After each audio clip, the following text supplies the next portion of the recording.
Good morning. Today is Monday, the 17th of August, 2026. And before the world gets a chance to speak into your day, we are going to speak first, setting the tone, setting the atmosphere, and setting our hearts in agreement with heaven. This morning, we are not gathering just to pray. We are gathering to declare joy over sorrow, strength over weakness, and peace over every anxious thought that tried to greet you before you even opened your eyes. Whatever followed you into this new week, the stress, the fatigue, the heaviness, it does not get to sit at the table with you today, because today we rise, today we reset, today we remind our spirit of who we are and whose we are. Joy is not a feeling we chase, it is a force we activate. Strength is not something we wait for, it is something we decree. And peace is not the absence of trouble. It is the presence of God standing guard over your mind right in the middle of the storm. So take a breath, let your shoulders drop, let your heart settle, because this is your moment, your Monday morning reset where joy gets restored, strength gets renewed, and peace takes its rightful place in your soul. Let's pray joy is a decision, not a reaction. And this truth alone has the power to completely reposition how you walk into every single day of your life. Most people have been taught, whether they realized it or not, to treat joy as something that happens to them, a mood that arrives when circumstances line up, when the bank account looks right, when the relationship is stable, when the health report comes back clean, when the children are behaving, when the job is secure. And so joy becomes a passenger in their life rather than a driver. It rides along when things are good, and it exits the vehicle the moment things get difficult. But that is not the joy the Word of God describes. And it is not the joy that sustains a person through the valleys, the delays, the disappointments, and the seasons that test the very foundation of their faith. The joy that carries you is never a reaction to what is happening around you. It is a decision you make in spite of what is happening around you. Think about this for a moment.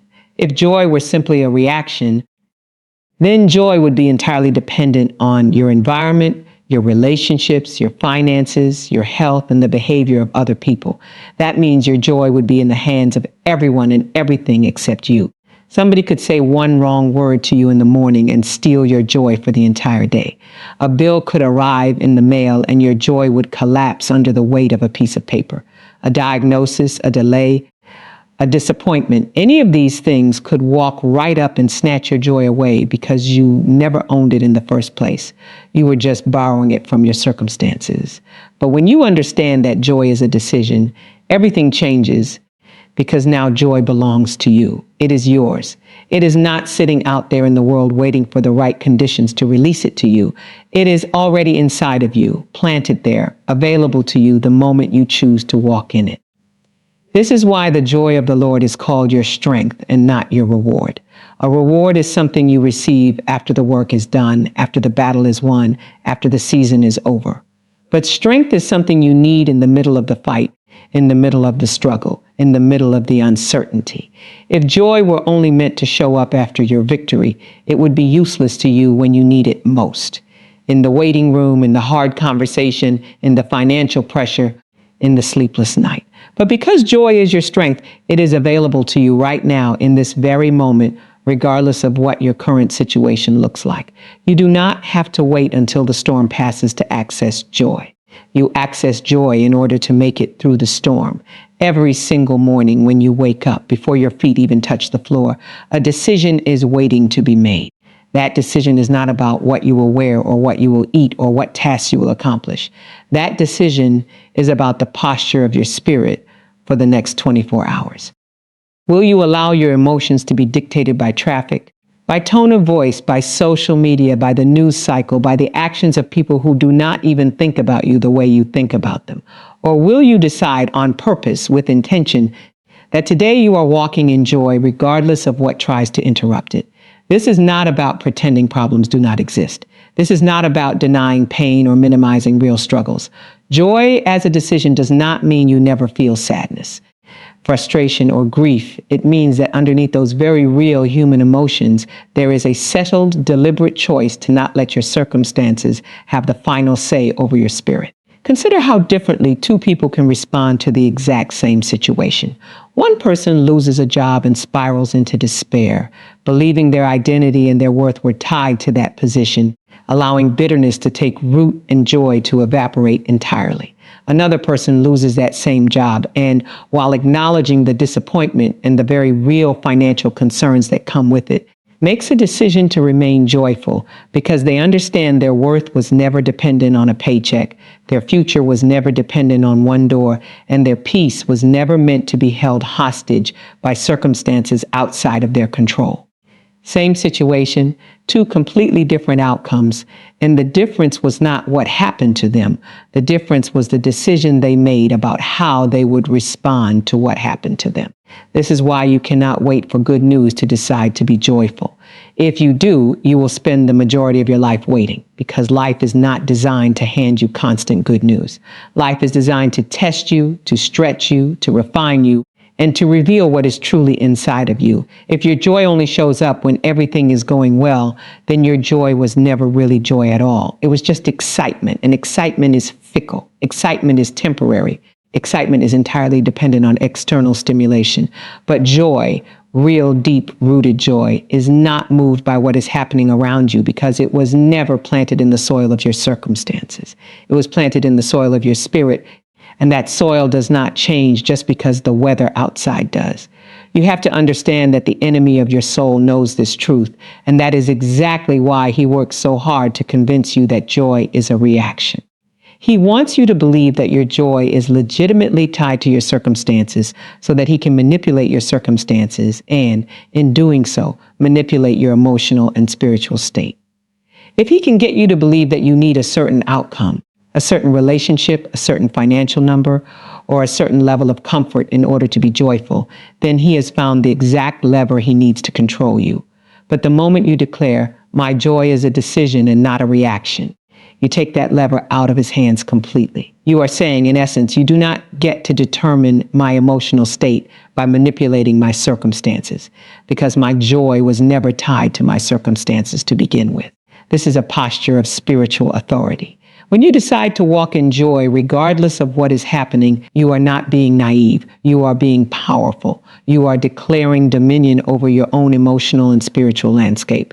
You are refusing to hand over the keys to your inner life to anyone or anything outside of yourself. This is what it means to take every thought captive, to bring every emotion under submission to a greater truth, and to choose deliberately and repeatedly to walk in the joy that has already been made available to you. And here is something profoundly important to grasp. The decision to walk in joy is not a one-time decision. It is not something you decide once and then coast on for the rest of your life. It is a decision that must be renewed every single morning, sometimes every single hour, sometimes every single minute when the pressure is intense. This is precisely why morning prayer, morning declarations, and morning intentionality matter so much. Before the day has a chance to throw its first challenge at you, you have already made the decision. You have already set the tone. You have already declared, "Today I choose joy," so that when the challenge does come, and it will come, you are not scrambling to find your footing. You already have your footing because you established it before you even left the house. Think of joy as a muscle rather than a mood. Muscles are built through consistent, repeated exercise, not through occasional bursts of activity whenever it feels convenient. If you only choose joy when things are easy, that muscle stays weak, underdeveloped, unable to bear real weight when real pressure comes. But if you choose joy daily, in the small frustrations, in the minor inconveniences, in the moments nobody else even notices, you are building spiritual and emotional strength that will be there for you when the major storms hit. The person who has practiced choosing joy in the small things is far more equipped to choose joy in the big things than the person who has never practiced at all. This is also why gratitude and joy are so deeply connected. Gratitude is one of the primary tools you use to activate the decision of joy. When you intentionally choose to be thankful, not because everything is perfect, but in spite of the fact that everything is not perfect, you are training your spirit to focus on what is right, rather than fixating exclusively on what is wrong. This does not mean ignoring real problems or pretending difficulties do not exist. It means refusing to let those difficulties become the only lens through which you see your life. Gratitude interrupts despair. Gratitude interrupts self-pity. Gratitude interrupts the narrative that says nothing good is happening, because gratitude forces you to acknowledge what is actually true, that even in the middle of hardship, there are still reasons to give thanks, still evidence of grace, still signs of provision and protection that you may have overlooked because you were too focused on what was missing. Joy as a decision also requires you to guard what you allow into your mind and spirit. You cannot consistently feed on negativity, complaint, comparison, and discouragement, and then expect joy to flourish. What you consistently expose yourself to shapes what grows within you. If you spend your mornings scrolling through content that stirs up anxiety, comparison, and discontentment, you are essentially planting seeds that work directly against the decision you are trying to make. This is why the practice of morning prayer, morning declarations, and intentional spiritual focus is so powerful. It interrupts the default pattern of letting outside noise set the tone for your inner world, and instead establishes a deliberate, chosen foundation before anything else has the chance to speak into your spirit. You were never created to be a thermometer, simply reflecting the temperature of whatever environment you happen to be in. You were created to be a thermostat, setting the temperature regardless of what is happening around you. This is exactly what it means for joy to be a decision. A thermometer reacts, a thermostat decides, and you were designed with the capacity, the authority, and the spiritual equipment to be a thermostat in every environment you walk into. In your home, in your workplace, in your relationships, in your own private thoughts when no one else is watching. So when you wake up this morning, and every morning after this one, understand that joy is sitting right there available to you, not as something you have to hunt for or wait for or hope shows up eventually, but as something you simply have to decide to walk in. It does not require perfect circumstances. It does not require the absence of struggle. It does not require everyone around you to behave the way you wish they would. It only requires a decision, a settled, deliberate, repeated choice to let joy be the atmosphere of your life, regardless of what tries to challenge it. Strength is renewed daily, and this is one of the most liberating truths a person can ever come to understand, because it means you are never expected to run tomorrow's race on today's supply. So many people collapse under the weight of their responsibilities because they are trying to carry the strength they used yesterday into a day that requires an entirely fresh portion. They wake up already exhausted, already depleted, already bracing themselves for a battle they do not feel equipped to fight because they never stopped to receive what was meant to be given to them fresh, new, and untouched by the wear and tear of the previous day. Yesterday's grace was sufficient for yesterday's battle. It was never designed to stretch itself across today, tomorrow, and the day after that. Every single morning, a new supply is released, a new measure is available, and the invitation is simply to come and receive it rather than trying to operate on the fumes of what has already been used up. This truth alone should completely change the way you approach exhaustion, burnout, and the feeling of being overwhelmed. So often when people feel depleted, they assume something is fundamentally wrong with them, that they are weak, that they are failing, that they simply do not have what it takes to keep going. But the real issue is rarely a lack of capacity. It is a failure to draw from the correct source at the correct time. You were never meant to manufacture your own strength through sheer willpower, gritting your teeth and pushing through on human determination alone. You were meant to receive strength the way the earth receives rain, not by generating it internally through effort, but by opening yourself up to a source outside of yourself that continually replenishes what gets used up. And just as the earth does not stockpile enough rain in one storm to last it for the rest of the year, you were never designed to stockpile enough strength in one good day to carry you through every difficult day that follows. The design is daily renewal, not one-time accumulation. This is precisely why the pattern of seeking strength in the morning before the demands of the day begin pressing in on you is so critical. If you wait until you are already in the middle of the storm to ask for strength, you are starting from a deficit, trying to catch up to a need that has already outpaced your preparation. But if you position yourself in the morning, quiet, intentional, deliberate, to receive strength before the first demand of the day even arrives, you are no longer playing catch-up. You are stepping into the day already equipped, already carrying what you need before you need it, so that when the pressure comes, and it will come, you are not scrambling to find strength you should have already secured. You already have it because you took the time to receive it before anything else had the opportunity to drain you. Consider how differently a day unfolds when you begin it already depleted versus when you begin it already renewed. The person who wakes up already carrying yesterday's frustrations, yesterday's disappointments, and yesterday's exhaustion is walking into new challenges with an empty tank.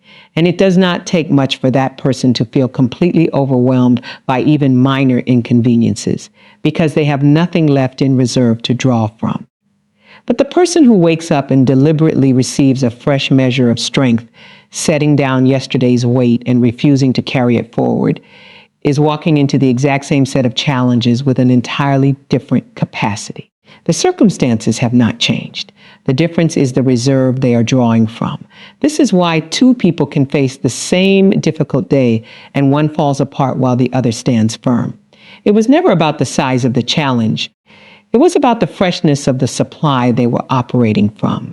There is also a profound humility embedded in the understanding that strength must be renewed daily, because it forces you to acknowledge that you are not the ultimate source of your own sustaining power. In a culture that often celebrates self-sufficiency and independence above almost everything else, there can be a temptation to believe that needing daily renewal is somehow a sign of weakness, that truly strong people should be able to generate their own endurance without having to return again and again to seek it. But this is a distortion of what real strength actually looks like. Real strength is not the ability to never run dry. It is the wisdom to know where to go when you do run dry, and the humility to go there consistently rather than pretending you have an inexhaustible well within yourself that never needs replenishing. Every created thing depends on something outside of itself to sustain it. The strongest trees still depend on soil, water, and sunlight. The mightiest rivers still depend on rain and snow melt from the mountains. Nothing in creation is truly self-sustaining, and neither are you, no matter how capable, how disciplined, or how resilient you may appear to others. This daily renewal also means that no matter how badly yesterday went, today is not obligated to inherit that same weakness.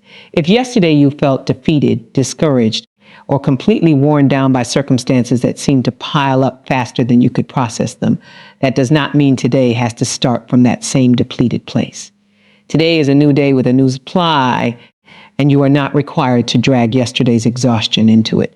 This is enormously important for anyone who has ever felt trapped in a cycle of feeling perpetually tired, perpetually overwhelmed, perpetually unable to catch their breath. That cycle is often not because strength is unavailable, but because the pattern of daily intentional renewal has been neglected. And old depletion keeps compounding on top of new demands without ever being properly released and replaced.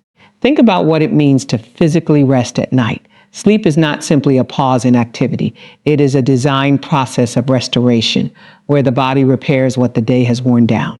You do not wake up in the morning and expect your body to still be exhausted from yesterday's physical exertion if you actually rested properly, because the design of sleep is to renew your physical strength so you can meet the new day with capacity rather than depletion.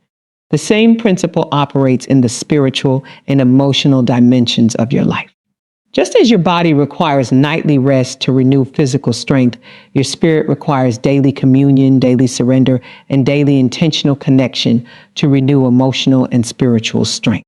Skipping this process spiritually produces the exact same result as skipping sleep physically, a slow, compounding exhaustion that eventually catches up with you, no matter how strong you believe yourself to be.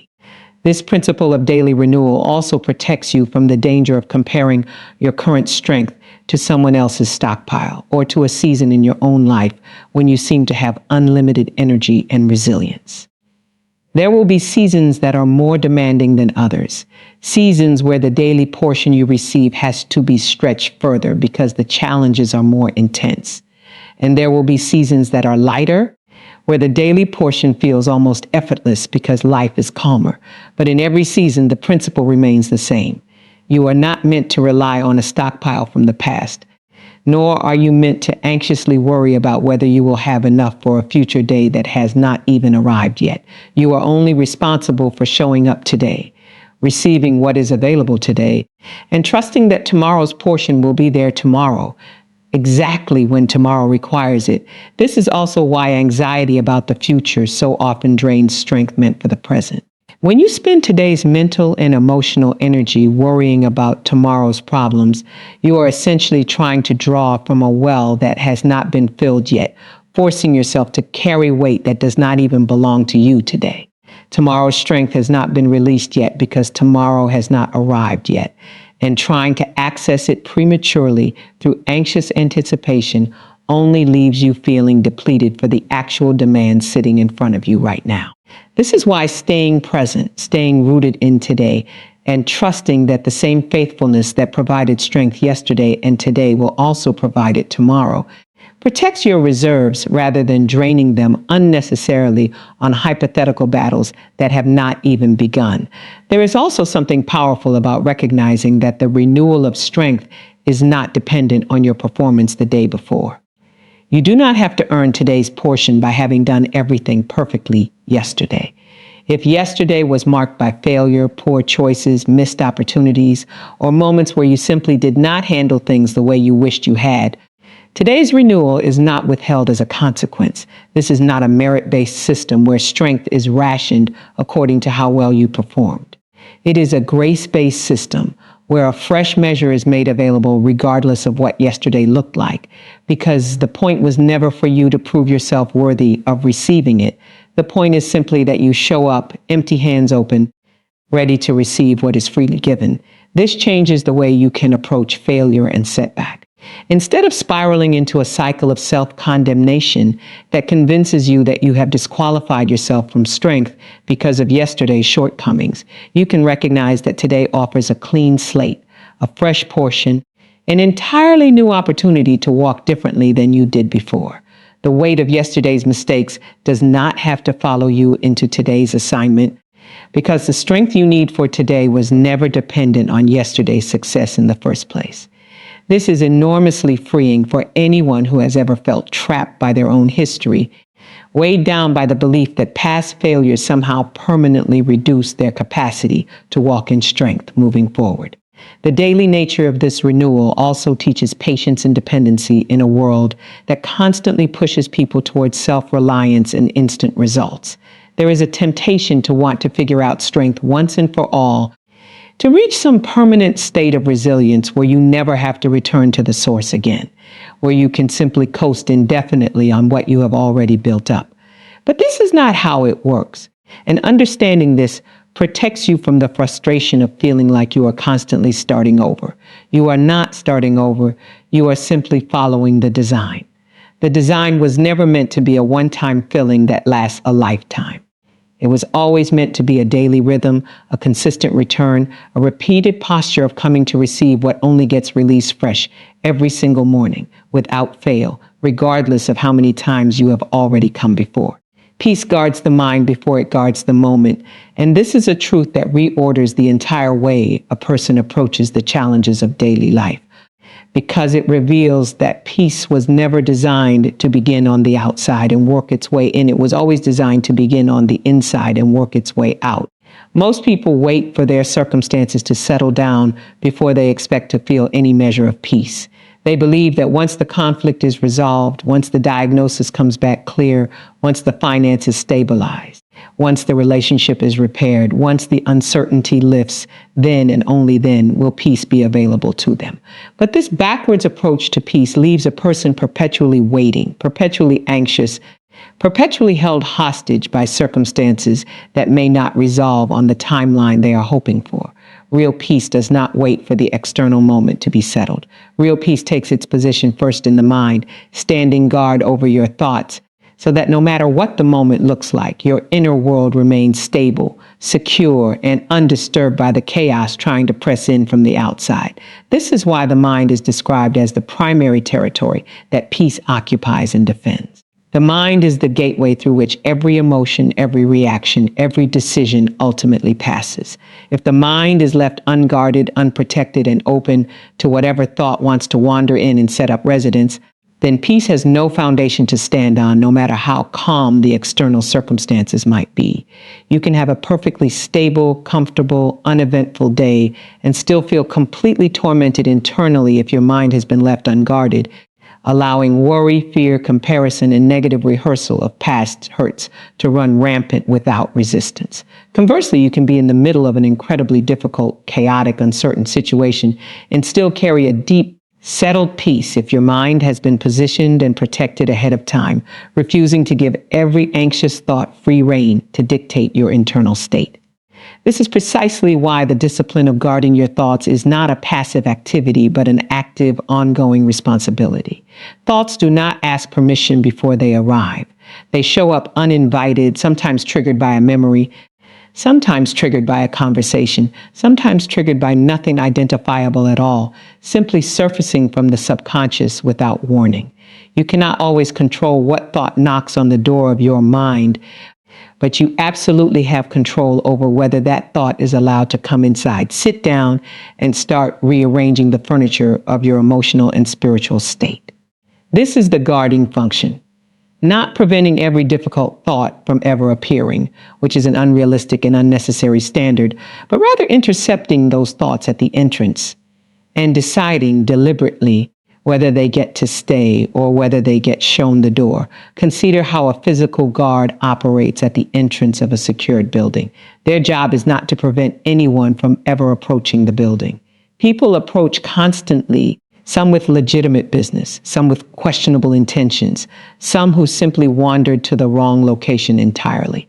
The guard's role is to evaluate each person as they arrive and make a decision about who gets access and who does not. If the guard is absent, distracted, or simply not doing their job, anyone can walk right through regardless of their intentions, and the entire building becomes vulnerable to whatever they bring with them. This is exactly how the mind operates when it comes to thoughts. Every day, thoughts approach the entrance of your mind, some rooted in truth, some rooted in fear, some rooted in old wounds, some rooted in genuine wisdom and discernment. If there is no guard standing at that entrance, evaluating and filtering what gets access, then everything gets in, including the thoughts that are designed to destroy your peace, distort your perspective, and pull you into anxiety, despair, or paralysis. This is why peace is not something that simply happens to you when things go well. Peace is the result of an active guarding process that takes place primarily in the mind, long before the actual moment of difficulty ever arrives. If you wait until you are standing in the middle of a crisis to try to establish peace for the first time, you are attempting to build a defense system in real time, under pressure, with the enemy already inside the gates. This is an extraordinarily difficult position to fight from.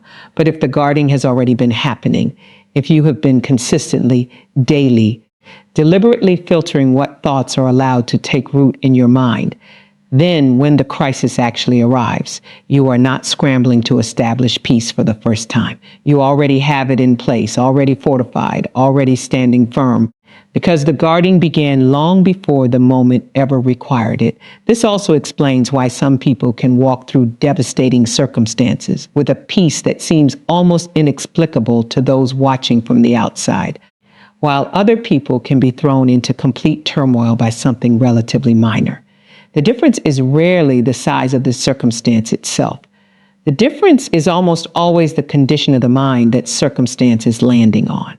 A mind that has been consistently guarded, consistently filtered, consistently trained to reject fear-based thinking and embrace truth-based thinking can absorb even a significant blow without being completely destabilized, because the foundation underneath it is solid. But a mind that has been left unguarded, constantly overrun by anxious thought patterns, constant worst-case scenario thinking, and unresolved fear can be destabilized by something as small as an unexpected phone call or an unread text message, because there was never a solid foundation there to begin with. Just an accumulation of unguarded, unprocessed anxiety waiting for any trigger to set it off. The guarding of the mind is also deeply connected to what you choose to meditate on, because meditation in its truest sense simply means the thoughts you return to repeatedly, the thoughts you rehearse over and over until they become the dominant lens through which you interpret everything else happening around you. If you consistently meditate on fear rehearsing worst-case scenarios in your mind again and again. You are training your mind to default to fear as its primary operating mode. If you consistently meditate on lack, replaying every disappointment and every reason things will not work out, you are training your mind to default to scarcity and hopelessness. But if you consistently meditate on peace, on truth, on the faithfulness that has carried you through every previous difficulty, you are training your mind to default to stability and trust, even when new challenges arise that you have never faced before. What you rehearse becomes what you reach for automatically, without even having to think about it. In the moment pressure actually hits, this is why the guarding of the mind cannot be a one-time event, but must be an ongoing daily practice, much like physical exercise or maintaining a healthy diet. You do not guard your mind once and then expect that guarding to remain effective indefinitely without any further attention. New thoughts arrive every single day. New triggers present themselves. New circumstances introduce new opportunities for fear and anxiety to try to gain entrance. This means the guarding has to be renewed daily, refreshed daily, reestablished daily, so that the fortification protecting your peace remains strong rather than gradually eroding under the constant pressure of unfiltered thought. One of the most practical ways this guarding takes place is through the deliberate practice of taking every thought captive rather than allowing every thought free access to shape your emotional state. This means that when an anxious thought arises, and it will arise because anxious thoughts are simply part of the human experience, instead of immediately accepting that thought as truth and allowing it to spiral into worse and worse scenarios, you pause, you examine it, and you ask whether this thought is actually rooted in truth or whether it is rooted in fear, assumption, or exaggeration. This process of examination is itself an act of guarding because it refuses to give automatic authority to every thought simply because it showed up. Just because a thought enters your mind does not mean it deserves to be believed. And just because a fear feels real in the moment does not mean it is actually true or actually going to happen the way your mind is currently projecting it. This guarding of the mind also protects the moment itself, because the way you enter any given moment is almost entirely determined by the condition of your mind leading up to it. If you walk into a difficult conversation already carrying an unguarded mind full of assumptions, fear, and anticipated conflict, you are far more likely to react defensively, to misinterpret neutral comments as attacks, and to escalate tension that did not need to exist in the first place. But if you walk into that same conversation with a mind that has been guarded, calm, and rooted in peace rather than fear, you are far more likely to listen clearly, respond thoughtfully, and navigate the moment with a level head rather than being hijacked by anxious assumptions before the conversation has even really begun. The moment did not change. The mind entering the moment changed, and that made all the difference in how the moment actually unfolded. This principle extends into how you handle unexpected news, sudden challenges, and the everyday disruptions that inevitably occur throughout any given week. When bad news arrives, and it will arrive, because life consistently produces unexpected challenges, regardless of how well you plan or how carefully you try to protect yourself from disruption, the guarded mind does not immediately collapse into panic. It has already been trained through daily practice to process difficult information without immediately spiraling into worst-case thinking. This does not mean the guarded mind feels nothing or pretends the difficulty is not real. It means the guarded mind processes the difficulty from a place of stability rather than from a place of chaos, which allows for clearer thinking, wiser decision-making, and a far more measured response than would be possible if the mind had been left completely unguarded and unprepared.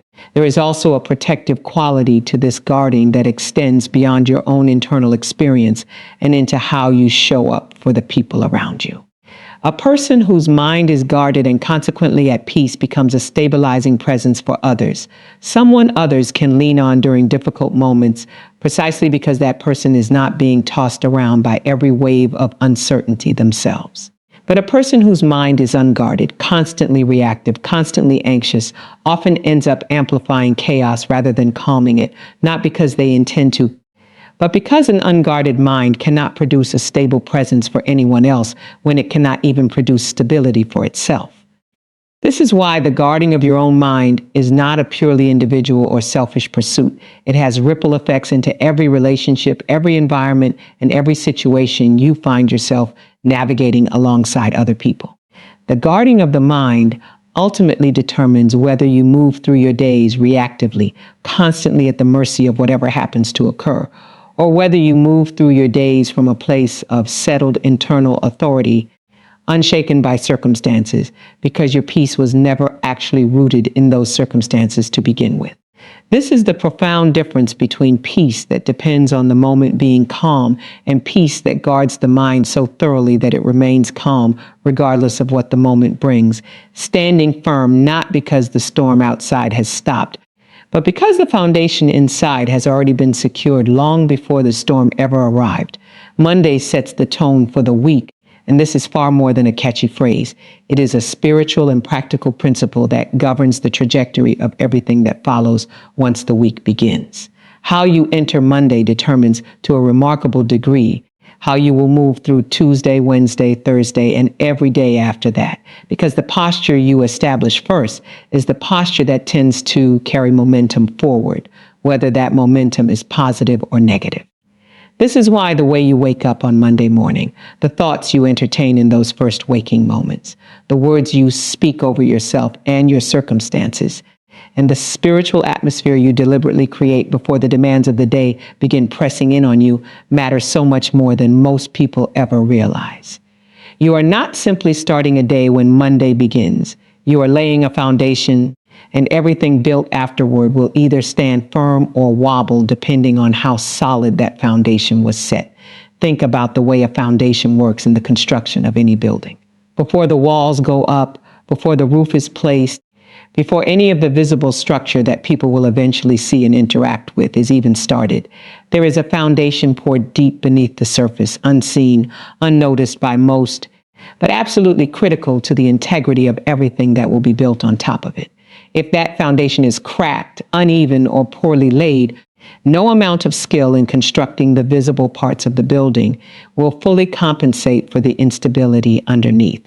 Eventually, the flaws in the foundation reveal themselves in the structure above, no matter how well everything else was executed. Monday functions the same way for your week. It is the foundation, often unseen in its long-term impact in the moment it is happening, but absolutely determinative of how stable, how strong, and how aligned the rest of your week will be. This is why so many people who dread Mondays, who wake up already anxious, already overwhelmed, already bracing themselves defensively against a week they have not even begun yet, often find that their entire week seems to spiral in exactly the direction they feared. It is not a coincidence, and it is not simply bad luck. It is the natural outworking of a foundation laid in anxiety, dread, and negative anticipation.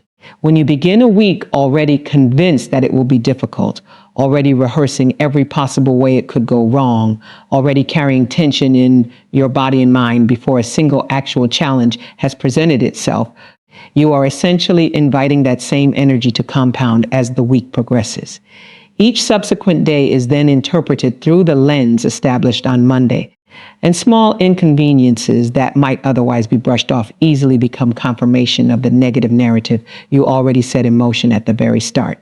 Contrast this with the person who deliberately, intentionally sets a tone of peace, gratitude, and expectation on Monday morning, regardless of what challenges may be waiting in the days ahead. This does not mean that person is naive about the difficulties the week may hold. It means that person has made a decision about the atmosphere they will carry into those difficulties. And that decision, made early, creates a stabilizing effect that carries through the rest of the week. When Tuesday brings an unexpected challenge, that person is not encountering it from a place of already depleted, already anxious reserves. They are encountering it from a place that was fortified on Monday, and that fortification makes an enormous difference in how each subsequent day is processed and navigated. This principle also explains why the concept of a reset is so powerful and so necessary. Monday is not simply the first day after the weekend. It is an opportunity given fresh every single week to release whatever accumulated weight, frustration, or disappointment built up during the previous week, and to begin again with a clean slate. If you carry last week's unresolved frustrations, last week's disappointments, and last week's exhaustion directly into this new week without ever pausing to release them. You are essentially building this week's foundation on top of debris that was never cleared away. This creates instability from the very beginning because you are not actually starting fresh. You are simply adding new weight on top of old, unprocessed weight. And eventually that compounding burden becomes too heavy to sustain no matter how much strength or willpower you try to apply to it. This is precisely why the discipline of intentional Monday morning prayer, reflection, and declaration is not simply a nice spiritual practice reserved for particularly devout individuals. It is a strategic, practical necessity for anyone who wants to move through their life with stability, rather than being perpetually tossed around by the momentum of unaddressed accumulated stress. Taking the time on Monday morning to actually process what happened the previous week, to release what needs to be released, to give thanks for what went well, to learn from what did not, and to set clear intentions for the days ahead is what allows you to actually begin fresh, rather than simply pretending to begin fresh while secretly dragging last week's baggage along with you. The tone you set on Monday also shapes your expectations. And expectations have a remarkable power to shape the outcomes you actually experience. This is not about magical thinking or pretending that simply expecting good things will automatically produce them regardless of effort or circumstance. It is about recognizing that expectation shapes attention, and attention shapes perception, and perception shapes response. When you begin the week expecting difficulty, your mind becomes hyper-attuned to evidence that confirms that expectation, noticing every small frustration and interpreting it as proof that the week is indeed going badly, while overlooking or minimizing anything positive that happens alongside those frustrations. But when you begin the week expecting to navigate whatever comes with strength, wisdom, and grace, your mind becomes attuned to evidence of that instead, noticing the moments of provision, the moments of unexpected help, the moments where things worked out better than anticipated, even in the midst of genuine challenges. This is why the words you speak on Monday morning carry such significant weight. Words are not simply descriptive, they are formative. When you speak over your week, you are not merely describing what you anticipate will happen. You are participating in shaping the internal posture from which you will meet whatever actually does happen. If you speak defeat over your week before it has even begun, declaring how exhausting it will be, how impossible your workload seems, how little you are looking forward to any of it, you are training your own mind and spirit to approach every subsequent day from a posture of resignation and dread. But if you speak strength, clarity, and purpose over your week, declaring that you have what it takes to navigate whatever arises, that grace and wisdom are available to you for every situation you will face, you are training your mind and spirit to approach each day from a posture of confidence and capability instead. There is also a rhythm to consider here, because the way you begin something often establishes the pattern for how you will continue it. Athletes understand this principle well when it comes to competition. A strong, focused start often sets the tone for the rest of the performance, establishing a rhythm and a level of confidence that carries through even when difficulties arise partway through. A shaky, unfocused start, on the other hand, often requires significant effort just to recover from, effort that could have been spent building momentum instead of clawing back from an early deficit. Your week operates on a similar rhythm. A strong, intentional Monday establishes a rhythm of purpose and stability that the rest of the week can build upon. A chaotic, reactive Monday often requires the rest of the week to be spent trying to recover from a rocky start, playing catch up rather than building forward momentum. This principle of Monday setting the tone also applies deeply to the spiritual atmosphere of your household, your workplace, and every environment you have influence over. Just as your own individual state on Monday shapes your own week, your state on Monday also has ripple effects on everyone around you. A parent who begins Monday morning stressed, short-tempered, and anxious often unknowingly transfers that same anxious energy to their children as they prepare for school, setting a tone for the household that can linger throughout the week. A leader who begins Monday morning discouraged, disorganized, And reactive often unknowingly transfers that same instability to their team, setting a tone for the workplace that shapes how everyone else approaches their own responsibilities. But a parent or a leader who begins Monday morning grounded, peaceful, and intentional becomes a stabilizing force for everyone in their sphere of influence, demonstrating through their own posture what it looks like to move through a demanding week without being controlled by it. It is also important to recognize that setting the tone on Monday does not mean everything for the rest of the week will automatically go smoothly, nor does it mean that difficult days cannot still arise even after a strong, intentional start. Life remains unpredictable, and challenges will still emerge regardless of how well Monday was navigated. But the difference is not whether challenges arise. The difference is how equipped you are to meet those challenges when they do arise. A week that began with a strong, grounded foundation has far more capacity to absorb an unexpected difficulty on Wednesday or Thursday without completely derailing, because the foundation established on Monday provides stability that the rest of the week can lean on. A week that began already anxious, already depleted, has far less capacity to absorb that same unexpected difficulty, because there was no stable foundation to lean on in the first place, making even minor setbacks feel disproportionately overwhelming. This is also why it becomes so important to protect your Monday mornings from unnecessary chaos and rushed, reactive energy whenever possible. When Monday morning is spent scrambling, rushing, reacting to one urgent demand after another without any space for intentional grounding, the tone being set is one of chaos and reactivity, and that tone tends to persist as a dominant operating mode for the rest of the week. But when even a small amount of intentional time is carved out on Monday morning, time for prayer, time for reflection, time for setting clear priorities and intentions, the tone being set is one of purpose and clarity. And that tone tends to persist as well, creating a completely different operating mode for how the rest of the week unfolds. The power of Monday also lies in the fact that it offers a recurring weekly opportunity for realignment, regardless of how the previous week actually went. If last week was marked by failure, disappointment, or simply falling short of the goals and intentions you had set, Monday does not require you to remain trapped in that narrative. Monday offers a fresh opportunity to realign, to reset your posture, to reestablish your intentions, and to move forward without being permanently defined by what happened before. This recurring rhythm of weekly renewal means that no matter how far off track you may have gotten, you are never more than a few days away from another opportunity to set a new tone, establish a new foundation, and move forward with renewed clarity and purpose. This is ultimately why the way you spend the first hours of your Monday deserves far more intentionality than most people typically give it. Those early hours are not simply the beginning of another ordinary day among many. They are the foundation upon which the architecture of your entire week will be built.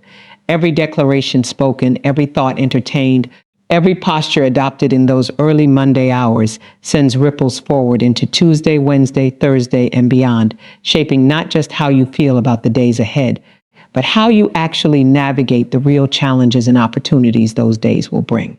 How you begin genuinely does shape how you finish, and Monday, given the intentionality it deserves, becomes the launching point from which the rest of your week draws its strength, its stability, and its direction.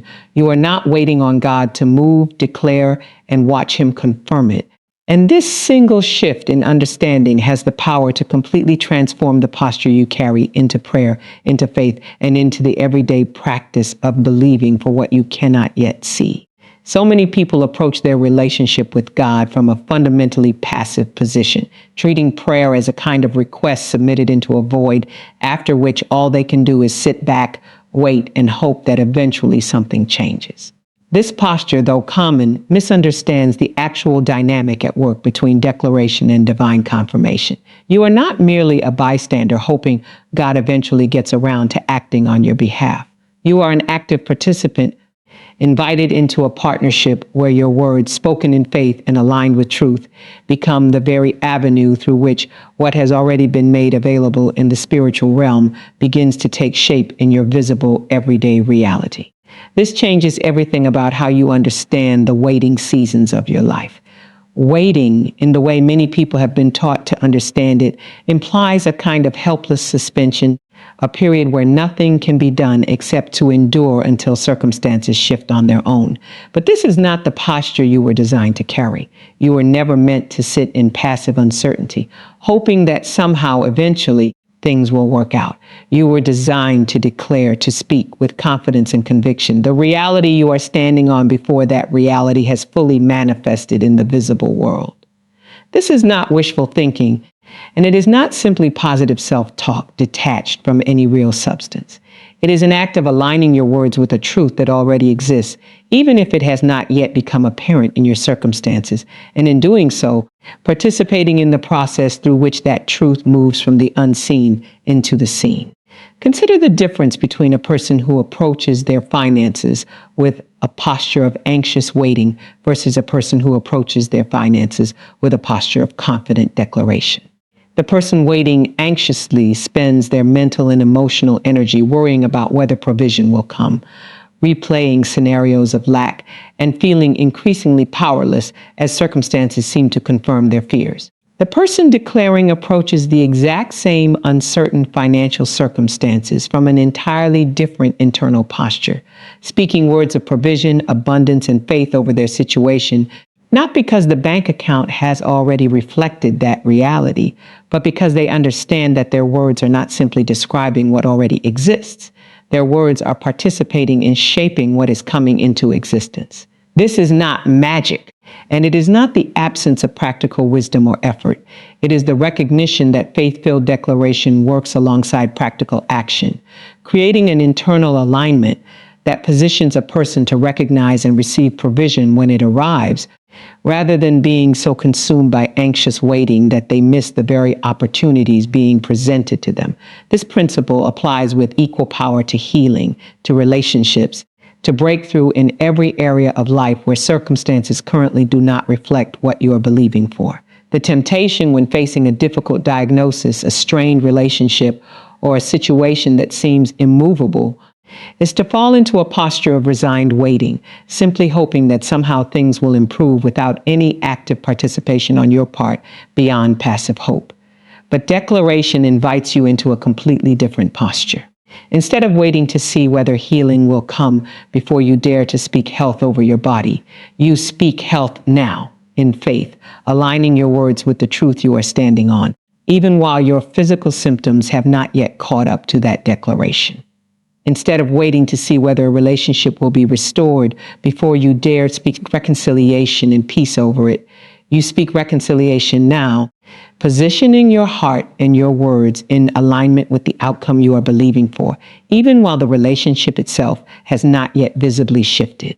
This does not mean declaration is a magic formula that instantly produces whatever is spoken, regardless of timing, wisdom, or the free will of other people involved. Declaration is not about controlling outcomes through the sheer force of spoken words, nor is it a guarantee that every declaration will manifest exactly as spoken, exactly when you want it to. Rather, declaration is about positioning yourself correctly, aligning your heart, your mind, and your words with the truth and the promises you are standing on, so that when the moment of confirmation does arrive, you are not caught off guard, unprepared, or spiritually and emotionally disconnected from what has been happening. You have already been walking in agreement with it, already speaking it, already carrying yourself as though it is coming, so that when it does arrive, it finds you ready rather than finding you still stuck in doubt, still stuck in passive waiting, still unprepared to receive and steward what has been given. There's also something deeply important about the difference between declaring from a place of desperation and declaring from a place of confidence. Desperate declaration often sounds like begging, like trying to convince God of something he has not yet agreed to, repeating words over and over in hopes that enough repetition will eventually force a response. But confident declaration sounds entirely different, because it flows from an understanding that what is being declared has already been made available, already been provided for, already been established as truth. And the declaration is simply the act of agreeing with and stepping into what already exists, rather than trying to negotiate something into existence that was never there to begin with. This distinction matters enormously Because desperate declaration often carries an undertone of doubt, a subtle anxiety that perhaps this will not actually work. Perhaps this time the words spoken will not be enough. Confident declaration carries no such undertone. It speaks not because it is trying to convince an unwilling source to finally act, but because it is agreeing with a willing source who has already made provision available and is simply waiting for you to step into agreement with what has already been established. This is why the words you speak over your own life carry so much more weight than most people ever fully appreciate. Every day, you are either declaring life or declaring death over your circumstances, your relationships, your health, your future, and your own identity. When you speak words of defeat, words of impossibility, words of permanent stuckness over your situation, you are not simply describing a neutral observation about your current circumstances. You are actively participating in reinforcing that reality, training your own mind and spirit to accept defeat as the final word rather than as a temporary condition subject to change. But when you speak words of victory, words of possibility, words of breakthrough over that same situation, even while it has not yet visibly changed, you are actively participating in reinforcing a completely different reality. Training your own mind and spirit to expect and recognize breakthrough rather than to be blindsided by it or to miss it entirely because you were not looking for it. This is also why the timing of declaration matters so significantly. Waiting until circumstances have already shifted before you dare to declare anything different is not actually faith at all. It is simply description, acknowledging after the fact what has already become visibly true. Real declaration happens before the visible confirmation, speaking to what you are believing for while the circumstances still contradict it, standing on truth even when the evidence in front of you has not yet caught up. This requires a level of spiritual maturity and confidence that goes beyond simply reacting to what you can already see, because it demands that you trust a reality that exists beyond your current physical circumstances, choosing to align yourself with that unseen reality through consistent, confident declaration until the visible world eventually catches up to what you have already been speaking. Think about how this operates practically in the rhythm of daily life. Each morning presents an opportunity to either wait passively to see what the day will bring, reacting to circumstances as they unfold without any prior positioning, or to declare ahead of time the posture you intend to carry, regardless of what circumstances the day may present. When you declare strength before you know exactly what challenges the day holds, you are not being naive about the possibility of difficulty. You are positioning yourself with the resources needed to meet whatever difficulty may come. When you declare peace before you know whether the day will unfold smoothly, you are not denying the possibility of disruption. You are ensuring that disruption, when it comes, meets a mind and spirit already fortified rather than one caught completely unprepared. This is the practical power of declaring ahead of confirmation, ensuring that you are never simply reacting to your circumstances, but are instead actively shaping the posture from which you meet them. This principle also protects you from the exhausting cycle of trying to determine moment by moment, circumstance by circumstance, whether it is safe to believe for something good. If your faith is only activated after you have already seen evidence that things are working out, then your faith is not really faith at all. It is simply confirmation bias, agreeing with what has already become obvious. But declaration operating ahead of confirmation requires you to trust before the evidence fully arrives. And this is precisely what allows you to remain stable and consistent in your believing, rather than being tossed back and forth between hope and despair, depending on which way the current circumstances seem to be trending on any given day. There is also a communal and generational dimension to this principle worth considering, because the declarations spoken today do not only affect the person speaking them, they often establish a pattern and an atmosphere that others around that person begin to absorb and reflect as well. A household led by someone who consistently declares faith, breakthrough, and confidence, even in the midst of uncertain circumstances, tends to cultivate that same posture in the people living within that household. Whether children learning from the example being modeled or a spouse drawing strength from the confidence being consistently spoken. Conversely, a household led by someone who consistently declares fear, doubt, And hopelessness tends to cultivate that same posture in the people around them as well, demonstrating that declaration is never simply a private, individual practice, but one that ripples outward into every relationship and environment a person is part of. Ultimately, this understanding repositions your entire approach to prayer, to faith, and to the process of believing for change in any area of your life. You are not sending requests into an uncertain void and then waiting anxiously to see whether anything will happen. You are actively participating in a process of alignment, speaking with confidence what you are standing on, declaring truth over circumstances that have not yet caught up to that truth, and positioning yourself to walk in agreement with what has already been made available long before it becomes visibly apparent in your everyday life. This is not passive hope. This is active partnership, and it requires you to step out of the waiting room mentality entirely, recognizing that your voice, your words, and your declarations are not incidental to the process of breakthrough. They are an integral part of how that breakthrough actually unfolds, moving from the unseen realm of promise into the seen realm of tangible, visible reality.